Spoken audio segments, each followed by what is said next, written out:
Hello everyone, it's CB यार और आप सभी का क्योटिक शॉर्ट गॉड के और एक नए एपिसोड में स्वागत है। तो ये वाला एपिसोड कब स्टार्ट वहीं से होता है जहाँ पे हम लोगों ने देखा था कि यंग मास्टर अभी छोटी बच्ची मीरा को अपने कब्जे में लेते हुए जिन चैन को हार मारने के लिए धमका रहा था। जो देखते हुए तभी जिन चैन चिल्लाते हुए कह उठते कि अगर तुमने मीरा को हाथ भी लगाया ना तो मैं तुम्हारे साथ साथ तुम्हारे पूरे फैमिली को खत्म कर दूंगा। जिस पे तो हंसता हुआ यंग मास्टर कहता है, अरे बच्चे तुम्हें पता भी है तुम यहाँ पे क्या बोल रहे हो। वैसे भी अगर तुम अच्छे बच्चे की तरह हार ना मानते हो तो मुझे भी तो अपना उंगली को थोड़ा सा टेढ़ा करना पड़ेगा। और अभी तो अपने आंखों के सामने अपने बड़े भैया केंडल के बेटी यानी कि मीरा का ऐसा देने के बाद जिनचैन के गुस्से का पारा तो फट ही जाता है। जो तो अभी अपना वाला को रिलीज करते हुए कहता है कि अभी भी वक्त है, झटपट करके मीरा को जाने दो वरना मुझसे बुरा कोई ना होगा। पर वो यंग मास्टर तो क्या उठते हैं, कह रहे बच्चे मुझे धमका के कोई फायदा नहीं है। सच्ची में अगर तुम इस बच्चे को बचाना चाहते हो तो झटपट करके उस तलवार को फेंक के नीचे झुक जाओ। जिस पे तो इस बार जिनचैन भी अपने तलवार को फेंकने के लिए मान जाता है और इसी के साथ जिनचैन तो सच्ची मुच्ची अभी अपने तलवार को नीचे फेंक देता है। जो देखते हुए तभी यंग मास्टर चिल्लाते हुए कहता है कि अरे बच्चे क्या कर रहे हो, मुझे पता है तुम्हारे पास और एक छोटू सा डैगर है, उससे भी झटपट करके नीचे फेंक दो। जहाँ पे तो जिनचैन भी अपने जो छोटू सा चक्कू था उसे फेंक देता है। और यही पर हम लोग को पता चलता है कि जिनचैन का ये जो छोटा सा चक्कू था ना, यही तो जिनचैन का पर्पल ग्रीन स्वॉर्ड की वजह से बना हुआ सेंड वेपन था। और जिनचैन को अपने तलवार फेंकते हुए देखने के बाद वो यंग मास्टर तो हंसते हुए कहता है कि अरे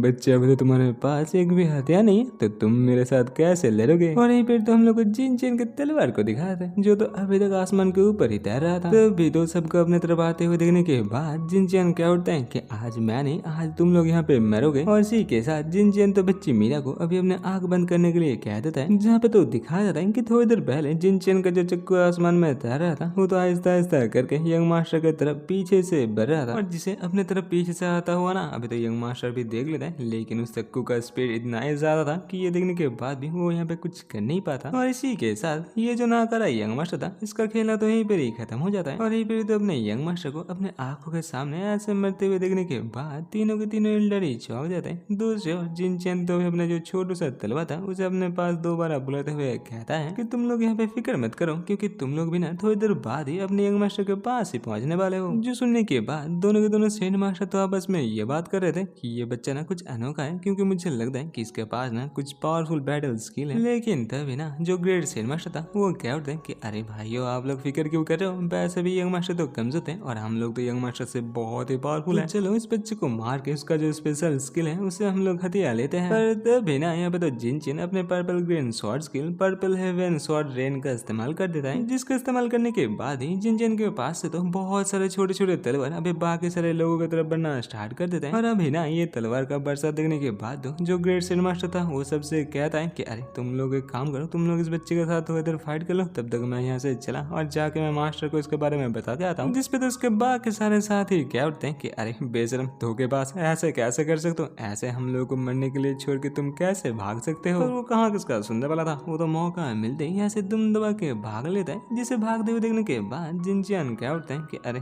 देखो तो एक भाग चुका है, यानी कि इसके बाद तो मेरे लिए और एक नया मुसीबत आने वाला है। लेकिन अभी मैं यहाँ से भाग नहीं सकता, अगर मैं यहाँ से भाग लेता हूँ तो बच्ची मीरा और उसकी मॉम यहाँ पे बड़ी मुसीबत में फंस जाएगी। और इसी के साथ थोड़ी देर बाद का सीन दिखाया था जहाँ पर जो ग्रेट सेंड मास्टर थोड़ी देर पहले भाग चुका था वो तो अभी अपने साथ फैमिली के पैट्रियक को लेके आ चुका है। और जो पैट्रियक तो अभी एक मैजिकल बीस्ट का सवारी करते हुए आ रहा था, तब भी ना वो ग्रेट सेंड मास्टर जिनचैन को दिखाते हुए कहता है कि अरे पैट्रियक यही है वो बंदा जो यंग मास्टर का खेला खत्म किया है। और जिन लोगों को अपने तरफ आते हुए देखने के बाद जिनचैन तो क्या उठता है कि अरे तुम लोगों को पता भी है कितनी देर से मैं तुम लोगों के लिए इंतजार कर रहा हूँ, आने में इतना देर क्यों लग गया, क्या रास्ता वास्ता जाम। जहाँ पे तो जिनचैन अपने मन में ही सोच रहा था कि जितनी देर हो सके मुझे इन लोगों को भटकाना है ताकि इतने देर में ना मीरा और मीरा की मम्मी यहाँ से भाग सके। तभी ना वो पैट्रियक तो सामने आते हुए कहता है कि बच्चे तुम्हें पता भी है तुमने क्या कर दिया, मेरा बेटा कैनियर हम लोग के फैमिली यानी कि टियान सॉन्ग का एकमात्र वारिस था, तुमने उसे मार दिया। ये करने के बाद तुम्हें क्या लग रहा है, क्या तुम यहाँ से जिंदा जा पाओगे। जिस पे तो जिनचैन क्या उठते कि क्या वो नाकारा सा बेशरम नाल है कि यंग मास्टर तुम्हारा बेटा था, वैसे भी उसे मार के मैंने तो अच्छा ही काम किया है। जो सुनते ही तो अभी जो पैट्रियक था वो तो चिल्लाते हुए कहता है कि क्या तुमने क्या कहा, तुम्हें पता भी है वॉकर सिटी के अंदर मैं ही भगवान हूँ। और ये कहने के बाद वो तो जिनचैन को मारने के लिए आगे बढ़ जाता है। जो देखते हुए तो जिनचैन भी अभी झटपट करके अपना जो शॉर्ट रेंज टेक्निक था उसी का इस्तेमाल कर देता है। और जिस अटैक को इतना आसानी के साथ टूटते हुए देखने के बाद जिनचैन तो इतना समझ गया था कि ये जो पैट्रियक है ना ये तो अभी ग्रेट सेंड मास्टर के पीक में पहुंच चुका है। दूसरे और जिनचैन के पावर देखने के बाद वो पैट्रियक तो चिल्लाते हुए कहता है कि तुम तो बस एक छोटे से सेंड मास्टर हो, लेकिन तुम मेरे बेटे को कैसे मार सकते हो। तभी तो पीछे से एक बंदा कह उठता है कि मास्टर मैंने देखा नहीं था, लेकिन मुझे ये पता है कि ये जो बच्चा है ना इसके पास एक बहुत ही खास सा बैटल टेक्निक है। जो सुनते तो पैट्रिक अभी चिल्लाते हुए जिनचैन से कहता है कि बच्चा अगर तुम यहाँ पे एक आसान सा मौत चाहते हो ना तो झटपट करके तुम्हारा जो बैटल टेक्निक है वो मेरे हवाले कर दो। पर जिनचैन तो इसके लिए मना करते हुए कहता है कि अरे देखो तो जैसा बेटा वैसा ही बाप, तुम भी तो वही घिसे पीटे डायलॉग दे रहे हो, कुछ नया तो बको। तो पैट्रिक तो जिनचैन को कोसते हुए अपना सैंड वेपन यानी कि एक बड़ा सा हथौड़े को निकलते हुए जिनचैन के ऊपर एक जोरदार हमला कर देता है। जिनचैन तो इसे बहुत ही आसानी के साथ डॉज करते हुए ना एक बड़े से बिल्डिंग के ऊपर चढ़ने के बाद क्या उठता है कि चलो और मैं तुम लोगों के साथ खेल नहीं सकता, वैसे भी बहुत देर खेला हो गया, अब भी तो मैं ऐसे चला। और ये कहने के बाद जिनचैन तो यहाँ पे अपना purple green sword skill cloud walk का इस्तेमाल करते हुए आसमान के ऊपर से दौड़ के भागना स्टार्ट कर देता है। और जिसे ऐसे भागते हुए देखने के बाद तो पैट्रिक चिल्लाते हुए क्या उठते हैं कि अरे ना करो, तुम लोग क्या कर रहे हो, जाओ झटपट करके उसे पकड़ लो। दूसरी ओर जिनचैन तो भागता हुआ सोच रहा था कि मीरा और मीरा की मम्मी अभी वेस्ट की तरफ जा रहे हैं, तो मैं इन लोगों को ना ईस्ट की तरफ ले जाऊंगा ताकि ये लोग मीरा और मीरा की मम्मी से बहुत दूर रहे। पर तभी ना जिनचैन के ऊपर तो अचानक से हमला हो जाता है, जिससे तो जैसे तैसे बचते बचाता हुआ जिनचैन देखता है कि ये तो और किसी का नहीं उसी पैट्रिक का काम है। जो देखते हुए तो जिनचैन उसी पैट्रिक को अपने मन में कोसते हुए सोचता है कि अरे ये पैट्रिक नहीं, ये तो फ्लास का चच्चू है। और यही फिर तो उसी पैट्रिक को देखने के लिए मिलता है, जो तो अभी चिल्लाते हुए कहता है कि बच्चे जिनचैन तुम्हें क्या लगता है, क्या तुम मुझसे भाग भी सकते हो। पर जिनचैन तो पैट्रिक साहब को पूरी तरीके से इग्नोर करते हुए जो सिटी का वाल था उसके दूसरी ओर छलांग लगाकर सिटी के बाहर निकल जाता है। जहाँ पे तो जिनचैन इस तरफ आने के बाद देखता है कि देखो ना ये जो सिटी वाल था ये तो टूटना स्टार्ट हो चुका है। तभी तो यहाँ पे पैट्रिक साहब को दिखाया था जो तो आग बबूला होके ये जो सिटी वाल था ना उसे तोड़ के जिनचैन को मारने के लिए आ चुका था। जिसे देखते ही जिनचैन तो झटपट करके अपने पर्पल ग्रीन स्वॉर्ड स्किल का इस्तेमाल करते हुए अपने सेंट वेपन का ना उसे मारने के लिए छोड़ देता है। पर पैट्रिक साहब तो बहुत आसानी के साथ जिनचैन के तलवार को अपने हथौड़े से दूर फेंकते हुए कहता है कि बच्चे क्या यही तुम्हारा बैटल स्किल है। और अभी तो देखो बच्चे तुम्हारे पास अपना तलवार भी नहीं है, यानी कि तुम्हारा मरना तो अभी तय हो चुका है। लेकिन जिनचैन तो हंसता हुआ कहता है कि किसने कहा कि मेरे पास मेरा तलवार नहीं है। और इसी के साथ जिनचैन अपने पर्पल ग्रीन स्वॉर्ड स्किल का इस्तेमाल करते हुए अपने तलवार को बहुत स्पीड के साथ उसी पैट्रिक के ऊपर भेज देता है। और अभी तो जिनचैन का ये कारनामा देखने के बाद वो पैट्रिक भी थोड़ी देर के लिए चौंक जाता है। जहाँ पर तो पैट्रिक सब अपने मन में ही सोच रहा था कि ये कैसे हो सकता है, इस तलवार को तो देखो ये तो ऐसे आसमान में तैर रहा है। लेकिन पैट्रिक तो जैसे तैसे इस तलवार को रुकाते हुए कहता है कि हाँ बेटा ये जो टेक्निक है ना ये अच्छा है, इसका इस्तेमाल करके तुम मेरे बेटे को मार सकते हो, लेकिन मुझे नहीं। तो अभी तो जिनचैन पीछे से आते हुए कहता है कि अरे देखो तो बेटे के गम में कैसे रोए जा रहे हो, जाओ मैं तुम्हें भी तुम्हारे बेटे के पास ही पहुंचा देता हूँ। और इसी के साथ जिनचैन तो उसी के ऊपर पीछे से हमला कर देता है। लेकिन तभी ना जिनचैन को पता चलता है कि ये जो सेंट मास्टर है ना ये कुछ ज्यादा ही पावरफुल है, क्योंकि जिनचैन का तलवार तो अभी इसके अंदर घुस ही नहीं रहा है। और ये देखने के बाद जिनचैन तो इतना समझ चुका था कि हाँ बच्चों ना अभी बहुत बड़े मुसीबत के अंदर फंस चुका है। जहाँ पे तो वो पैट्रिक हंसते हुए कहता है कि अरे बच्चे देखो तो मैं तो तुम्हें ये बोलना ही भूल गया था कि आर्ट फोर्स रिलेम के अंदर मैं सबसे पावरफुल डिफेंस मास्टर। और इसी के साथ वो तो अभी जिनचैन के ऊपर उल्टा हमला कर देता है। और हाँ यही तक था, इसी के साथ ये वाला एपिसोड होता है खत्म। अगर आप लोगों को ये वाला एपिसोड अच्छा लगे तो लाइक कमेंट और सब्सक्राइब करना ना भूलें।